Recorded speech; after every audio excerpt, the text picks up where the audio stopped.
from where you sit, what does college football look like for you this season?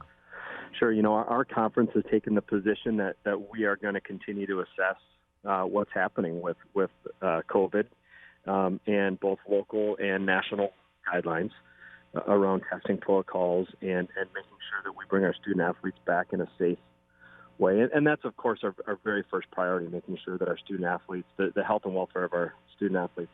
I can tell you with the NCAA's guidelines around testing that were released late last week, I think it's going to be very difficult for a lot of football programs, particularly at the Division III level, maybe Division II level, I can't say for sure, to be able to afford to do that.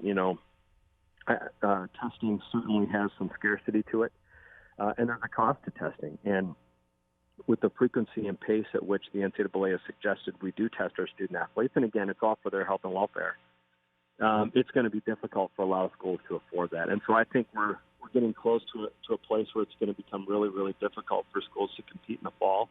I think the good news is the NCAA has been really flexible in looking at whether or not we can continue to practice and work out in the fall, giving us an opportunity to protect our student athletes.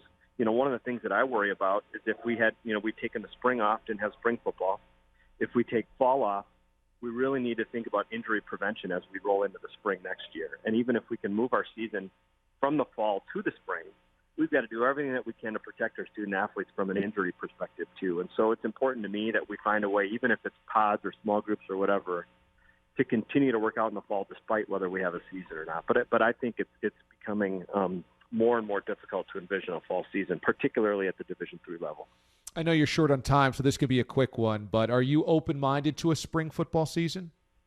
Without a doubt. For me, I want to make sure that our student athletes have an opportunity to compete this year. And first and foremost, like I said before, their health and welfare. Would like to do it in the fall, but if for some reason we can't do it in the fall, we'd certainly look to do that in the spring if we can. As we've discussed here, this is our last year at the Division III level, and we've been in this conference, the MIAC, for 100 years. And despite the fact that the circumstances are what they are, we'd really like to celebrate that century-long history with our colleagues in the conference.